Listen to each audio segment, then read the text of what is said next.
Good day to you all. Welcome to this tutorial on attributional retraining. Now look, I realise that this topic doesn't sort of scream out exactly what we're going to talk about, and I would say very strongly, if you haven't already watched the recording on attribution theory, I'd strongly recommend you go and do that now, because I'm going to again be relying on that knowledge when I talk in this recording. So go and do that now if you haven't already done so. It'd be much better to do it that way around. So I'm going to talk about attributional retraining, which is the idea of taking this attribution theory and using it sort of to improve your performances. So you're sort of using it as a tool to get better in terms of your sort of psychological profile and preparation for sport.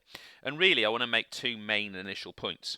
The first one is that when we experience some kind of failure in sport, so maybe we lose or we have a really bad performance, or our coach is disappointed with us, or whatever failure to you would be considered to be, there are two possible ways of attributing failure that will be useful to you.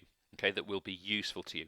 The first one is to use what would be considered to be an internal unstable attribution. So this would be something like, that in my performance I lacked the concentration, or I lacked the effort, or I didn't try hard enough, or for example I made a simple mistake that I wouldn't normally make. These are temporary performance issues related to the individual or the team. Okay, so they're internal, and the reason that these are useful to a performer is that they are controllable. Okay, they give you something to work on. If you sort of, for example, just blame the referee, say, there's nothing you can do. You might have made mistakes, but you blame something external. It's hard to improve in that mentality because you're blaming something beyond your control. The other form of kind of attribution which is useful is exactly the one I just described, and you'll see this time and time again, is the idea of blaming something external unstable.